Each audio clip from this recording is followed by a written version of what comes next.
Well, it seems like Nintendo is going scorched earth at the moment. Not only are they actively going after YouTubers once again and striking down videos of their first-party games running on emulation, and this is something that Retro Game Core is currently going through right now, and something that I've gone through myself many, many years ago now, but it seems like they're basically just on the warpath. Now, the other thing that's happened today, and the thing that really kind of got me, interested in all this, is the fact that the other Nintendo Switch emulator that wasn't taken down a few months ago, you may recall that Yuzu, the popular Nintendo Switch emulator, was removed by DMCA.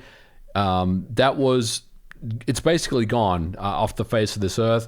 And the other emulator, Ryujinx, which seemed like everything was above board as far as its source code and the way that they kind of managed their releases, and basically didn't really paint an arrow over their head for anyone to take them down. They kind of did things above board. They didn't have a Patreon page or anything like that. Well, unfortunately, Ryujinx is a Switch emulator that no longer will exist after today as well. So if we take a look at this particular post, it came from Oatmeal Dome over on Twitter, and they say, Ryujinx, a Nintendo Switch emulator, has ceased development. The lead developer was pressured by Nintendo of America into shutting down the project. All downloads and the GitHub repositories will be removed. And this was the particular post that the one of the developers of Ryujinx posted in their Discord channel, and it says the following: yesterday, GDK Chan was contacted by Nintendo and offered an agreement to stop working on the project, remove the organization and all related assets he's control of. While awaiting confirmation on whether he would take this agreement, the organization has been removed, so I think it's safe to say what the outcome is. Rather than leave you with the only panic and speculation, I decided to write this short message to give some closure. These words are my own. I don't want to speak for anyone else here, so just remember that while reading. Thank you to everyone who contributed code, documentation, or issue reports to the project. Thank you all for following us throughout this development. I was able to learn a lot of really neat things about the games I love, enjoy them with renewed qualities and unique circumstances. And I'm sure you'll have experiences that are similarly special. I'm extending my own massive thanks to our moderation team, who have been here through some rough circumstances and always found ways to make light of it. So there you go. That is pretty much it. Ryujinx, as we know it to be, no longer exists, and this is a huge blow to the Nintendo Switch emulation scene.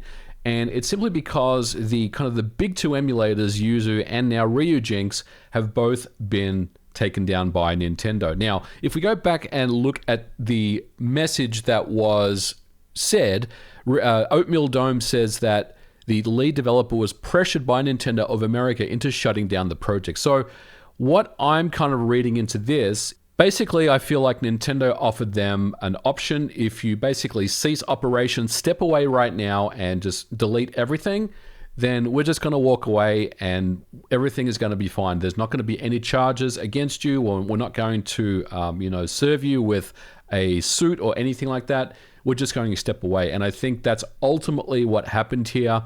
I think Ryujinx was obviously a emulator after Yuzu that we all kind of suspected may have been on the crosshairs of Nintendo as the next emulator that they would consider taking down. And unfortunately, now that Yuzu and Ryujinx are both ceasing operation, they both no longer exist as of the making of this episode, then that makes it a lot more difficult in terms of Switch emulation. And what does the future hold? Now, look, there are still many forks and different kind of variations or, whatever mods of these emulators that do exist. So all things aren't lost. However, once again, this is Nintendo basically flexing their big bad corporate muscle.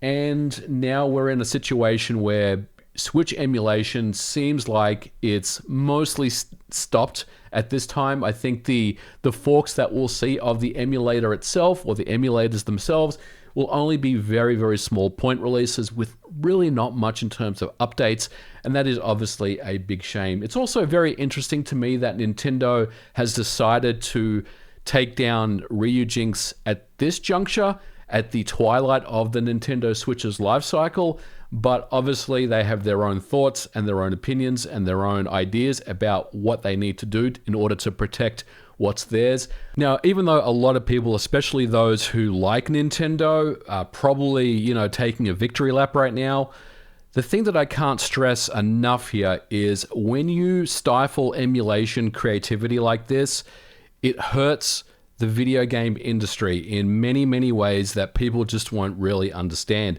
And I'm not talking about right now. Like today, yes, people run Switch emulators on their Steam Deck. And that's not really something that I've ever been interested in doing myself, because there's really no reason to run Switch emulators in 2024. For me, the whole goal of emulation is preserving these games for a long time beyond the hardware itself. And take a look at a system like the Nintendo Wii U, for example.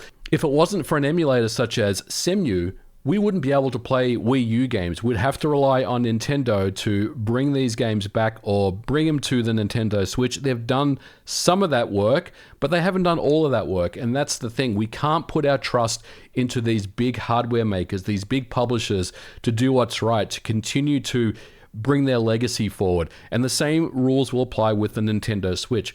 When you basically force your hand and cease emulation development as it is today with the Nintendo Switch, in 10, 15, 20 years from now, when people want remakes or remasters of old Nintendo Switch exclusive games, it's going to be very difficult to do that. It's going to be very difficult for third parties to basically remake old games without source code.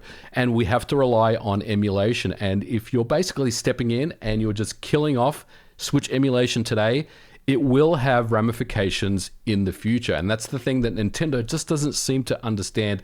But look, I'm just kind of ranting a little bit now. This is a very, very unfortunate and a very sad day for emulation.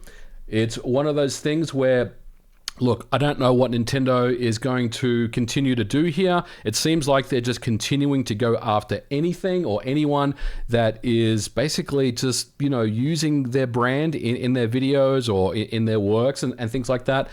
And it's a very, very scary time. Look, I'm going to leave it here, guys. This is obviously a huge blow to the emulation community. As I always say, look, there are forks out there, there are branches. This is not a lost cause by any stretch of the imagination, but I do think that with the two big Nintendo Switch emulators, Ryujinx and Yuzu, finally kind of been wiped off the face of the earth, it's going to mean that these Switch emulation developments are going to slowly start to, basically they're just going to be smaller point releases with not really much in terms of updates and compatibility fixes, and that is a real shame. But we're going to leave it here for today's episode, guys. Thank you so much for watching. Let me know your thoughts in the comments below, and as always, we'll catch you in the next video. Bye for now.